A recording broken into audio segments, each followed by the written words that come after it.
नमस्कार दोस्तों, इस वीडियो में हम डिस्कस करेंगे कि फेरोनिया D3 टैबलेट का उपयोग किन कंडीशंस में किया जाता है, फेरोनिया D3 टैबलेट को कैसे लेना चाहिए और फेरोनिया D3 टैबलेट की वजह से क्या साइड इफेक्ट्स हो सकते हैं। और यह भी डिस्कस करेंगे कि फेरोनिया D3 टैबलेट को लेते समय क्या क्या सावधानियां रखनी चाहिए और यह भी जानेंगे कि शरीर में खून की कमी होने पर क्या क्या लक्षण हो सकते हैं। फेरोनिया D3 टैबलेट का उपयोग शरीर में आयरन डेफिशिएंसी एनीमिया होने पर किया जाता है, यानी शरीर में आयरन की कमी की वजह से खून की कमी होने पर या खून की कमी को होने से रोकने के लिए फेरोनिया D3 टैबलेट का उपयोग किया जाता है। फेरोनिया D3 टैबलेट शरीर में खून की कमी को पूरा करती है और शरीर की कमजोरी को दूर करने में मदद करती है। शरीर में खून की कमी को मेडिकल भाषा में एनीमिया भी कहते हैं। प्रेग्नेंट महिलाओं और स्तनपान करा रही महिलाओं को भी डॉक्टर फेरोनिया D3 टैबलेट को लेने की सलाह दे सकता है। प्रेग्नेंट महिलाओं को प्रेगनेंसी के दौरान आयरन और फॉलिक एसिड की अधिक आवश्यकता होती है। प्रेगनेंसी के दौरान अगर कोई महिला पर्याप्त मात्रा में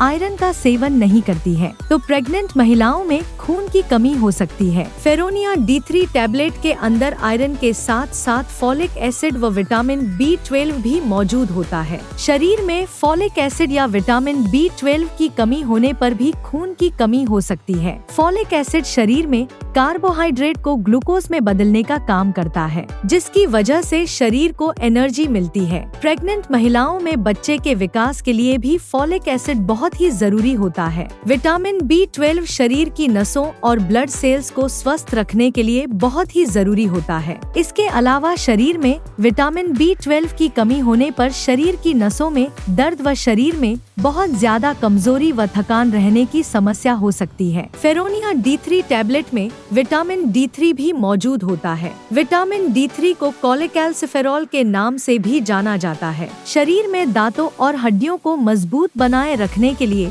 कैल्शियम के साथ साथ विटामिन D भी बहुत ही जरूरी होता है। शरीर में विटामिन D की कमी होने पर भी कैल्शियम की कमी हो सकती है, क्योंकि विटामिन D शरीर में कैल्शियम के अवशोषण को बढ़ावा देता है और शरीर में विटामिन D की कमी होने पर शरीर भोजन से कैल्शियम का अवशोषण अच्छी तरह से नहीं कर पाता है, जिसकी वजह से शरीर में कैल्शियम की कमी हो सकती है। फेरोनिया D3 टैबलेट का सेवन महिलाएं व पुरुष दोनों ही कर सकते हैं। अब हम डिस्कस करेंगे कि शरीर में खून की कमी होने पर क्या क्या लक्षण हो सकते हैं। शरीर में खून की कमी होने पर शरीर में बहुत ज्यादा थकान होना, शरीर में बहुत ज्यादा कमजोरी होना, त्वचा और आंखों में पीलापन होना, उठते या बैठते समय चक्कर आना, हाथों व पैरों का ठंडा होना, सिर दर्द रहना, छाती में दर्द होना, नाखूनों का कमजोर होना व नाखूनों का आसानी से टूटना, शरीर का तापमान कम रहना, सांस लेने में तकलीफ होना,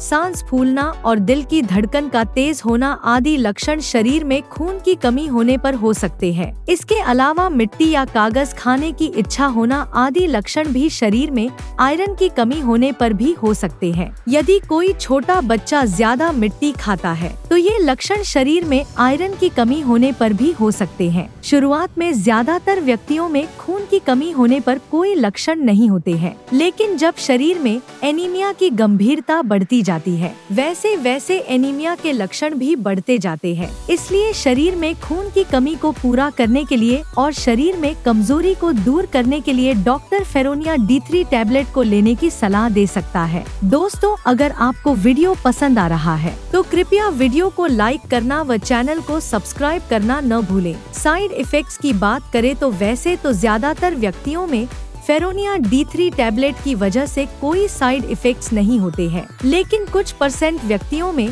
फेरोनिया D3 टैबलेट की वजह से कुछ साइड इफेक्ट्स हो सकते हैं। फेरोनिया D3 टैबलेट की वजह से कुछ व्यक्तियों में कब्ज होना या दस्त होने की समस्या हो सकती है। इसके अलावा कुछ व्यक्तियों में फेरोनिया D3 टैबलेट की वजह से उल्टी आने का मन होना, बदहजमी या सीने में जलन होना और पेट में दर्द हो सकता है। आमतौर पर ये साइड इफेक्ट्स अस्थायी होते हैं और जैसे जैसे आपका शरीर फेरोनिया D3 टैबलेट के साथ तालमेल बनाता है वैसे वैसे ये साइड इफेक्ट्स भी कम हो जाते हैं। यदि इनमें से कोई भी साइड इफेक्ट्स लगातार बना रहता है या ज्यादा होता है तो आपको तुरंत ही डॉक्टर से परामर्श लेना चाहिए। फेरोनिया D3 टैबलेट की वजह से टट्टी का रंग ब्लैक हो सकता है। फेरोनिया D3 टैबलेट की वजह से टट्टी का रंग ब्लैक होना एक सामान्य बात है और यह कोई नुकसानदायक नहीं होता है। अब हम डिस्कस करेंगे कि फेरोनिया D3 टैबलेट को कैसे लेना रिकमेंडेड होता है। फेरोनिया D3 टैबलेट को खाना खाने से 1 घंटे पहले या खाना खाने के 2 घंटे बाद लेना रिकमेंडेड होता है। फेरोनिया D3 टैबलेट को लेने के बाद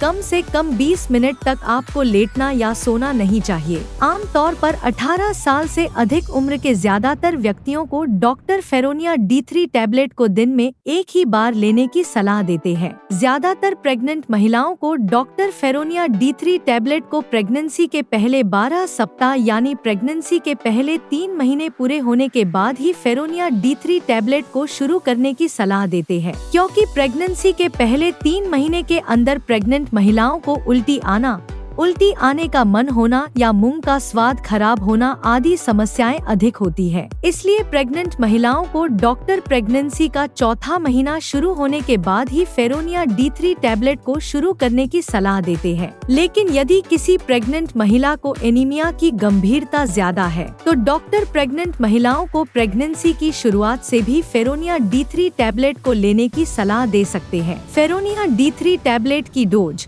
उम्र, शरीर के वजन और बीमारी की गंभीरता के आधार पर कुछ व्यक्तियों में इससे अलग भी हो सकती है। इसलिए आपको फेरोनिया D3 टैबलेट को आपके डॉक्टर द्वारा बताई गई डोज में ही लेना चाहिए। अब हम डिस्कस करेंगे कि फेरोनिया D3 टैबलेट को लेते समय क्या क्या सावधानियां रखनी चाहिए। डॉक्टर फेरोनिया D3 टैबलेट के साथ विटामिन C की टैबलेट या विटामिन C से भरपूर खाद्य पदार्थों जैसे टमाटर, आंवला, संतरा, स्ट्रॉबेरी, अंगूर, अमरूद और कीवी आदि को खाने की सलाह दे सकता है, क्योंकि विटामिन C शरीर में आयरन के अवशोषण को बढ़ावा देता है, जिसकी वजह से फेरोनिया D3 टैबलेट की प्रभावशीलता बढ़ जाती है। आयरन के साथ चाय, कॉफी, साबुत अनाज, अंडे और दूध या दूध से बने खाद्य पदार्थों को खाने से बचना चाहिए, क्योंकि इनकी वजह से शरीर में आयरन का अवशोषण कम हो सकता है। शरीर में एनीमिया की जांच कराए बिना फेरोनिया D3 टैबलेट को ज्यादा लंबे समय तक नहीं लेना चाहिए, क्योंकि शरीर में एनीमिया होने के अन्य कारण भी हो सकते हैं, जैसे शरीर में हीमोलिटिक एनीमिया होना, अप्लास्टिक एनीमिया होना और साइड्रोब्लास्टिक एनीमिया होना। अगर आपके शरीर में खून की कमी किसी अन्य कारण की वजह से है और आप शरीर में खून की कमी को पूरा करने के लिए डॉक्टर की सलाह के बिना ही लगातार कई महीनों से फेरोनिया D3 टैबलेट को ले रहे हैं, तो ऐसी स्थिति में फेरोनिया D3 टैबलेट को लेने से शरीर में आयरन की ओवरडोज हो सकती है। शरीर में आयरन की ओवरडोज लिवर, हार्ट, ब्रेन और शरीर के अन्य ऑर्गन्स को नुकसान पहुंचा सकती है। इसलिए डॉक्टर की सलाह के बिना ज्यादा लंबे समय तक फेरोनिया D3 टैबलेट को नहीं लेना चाहिए। फेरोनिया D3 टैबलेट के साथ पेट में गैस व एसिडिटी कम करने वाली एंटासिड दवाइयाँ, calcium supplements, tetracycline antibiotics, penicillin antibiotics, thyroid की टैबलेट और पार्किंसंस डिजीज में उपयोग होने वाली लेवोडोपा टैबलेट के साथ फेरोनिया D3 टैबलेट को लेना रिकमेंडेड नहीं होता है, क्योंकि इन दवाओं के साथ फेरोनिया D3 टैबलेट को लेने से दवाइयाँ आपस में एक दूसरे के साथ इंटरेक्ट कर सकती है, जिसकी वजह से दवा की प्रभावशीलता कम हो सकती है या साइड इफेक्ट्स होने का भी जोखिम अधिक हो सकता है। अगर आप इनमें से कोई भी दवा लेते हैं तो आपको फेरोनिया D3 टैबलेट और इन दवाओं में कम से कम 2 से लेकर 3 घंटे का गैप रखना चाहिए। अगर आप अपने शरीर में खून की कमी को प्राकृतिक खाद्य पदार्थों से पूरा करना चाहते हैं तो आपको आंवला, जामुन, अनार, चुकंदर, सेब, पालक, सूखी किशमिश, अमरूद, केला, बादाम, काजू, अखरोट, तिल, गुड़ और मूंगफली आदि का सेवन पर्याप्त मात्रा में करना चाहिए, क्योंकि इनमें आयरन भरपूर मात्रा में पाया जाता है और इनका नियमित रूप से सेवन शरीर में खून की कमी को दूर करता है और शरीर में खून की कमी होने से बचाव करता है। वीडियो को देखने के लिए आपका धन्यवाद। अगर आपको वीडियो पसंद आया तो प्लीज वीडियो को लाइक कर देना, चैनल को सब्सक्राइब कर लेना और अगर आपका फेरोनिया D3 टैबलेट से संबंधित कोई प्रश्न है तो आप कमेंट करके पूछ सकते हैं।